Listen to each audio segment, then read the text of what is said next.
तुम्ही ज्या पक्षात असताल तो पक्ष आम्ही स्वीकारणार नाही। या बीड जिल्ह्याच्या मातीतून मी महाराष्ट्रातल्या मराठा समाजाला आवाहन करतो की आमच्यावर होणारा जर अन्याय थांबला नाही, जिथं जिथं मराठा समाज अल्पसंख्याक आहेत तो जर अन्याय थांबला नाही तर ह्यांना ज्या स्टेजवर हे लोक दिसतील त्यांचे उमेदवार पाडा। एकदा ह्या सगळ्यांना सांगायचंय की निवडणुका झाल्या, मराठा समाजाने तुम्हाला मतदान केलेलं आहे आणि तुम्ही जर तुमचे जर अनुयायी जर मराठा समाजाच्या लोकांवर अन्याय करत असतील तर इथून पुढे तुम्ही महाराष्ट्रात ज्याचा ज्याचा प्रचार करायला जातात ते उमेदवार आम्ही पाडणार। तुम्ही जर हे थांबवलं नाही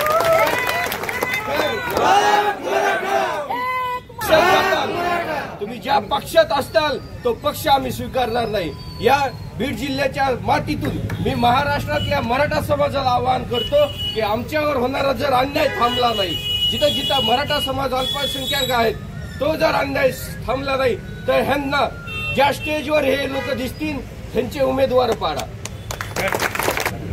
कारण असं मनोज जरांगे पाटील हे आमरण उपोषणास बसले आहेत, त्यांना पाठिंबा म्हणून आणि त्यांच्यावर जे खालच्या प्रकारे वक्तव्य केलं जात आहे त्या वक्तव्याचा निषेध म्हणून समाजावर होणाऱ्या अन्यायाच्या विरोधात बीड जिल्हा मराठा समाजाच्या वतीनं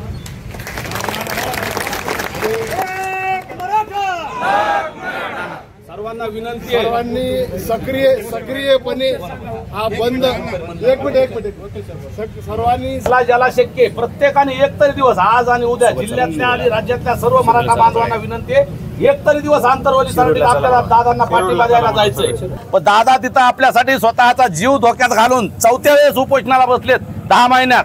याचं गांभीर्य बीड जिल्ह्यातल्या आणि राज्यातल्या मराठा समाजाने लक्षात घ्यावं। दादा जरी येऊ नका म्हणले असले तरीही आपलं सगळ्याचं कर्तव्य शेतीतले काम प्रत्येक जण करू, परंतु प्रत्येकानं एक दिवस आज आणि उद्या तिथं आलं पाहिजे दादाला पाठिंबा देण्यासाठी, एवढंच आवाहन करतो। मनोज दादा जरांगे पाटील आगे बढ़ो, हम तुम्हारे साथ हैं। मनोज दादा आगे बढ़ो, हम तुम्हारे साथ हैं।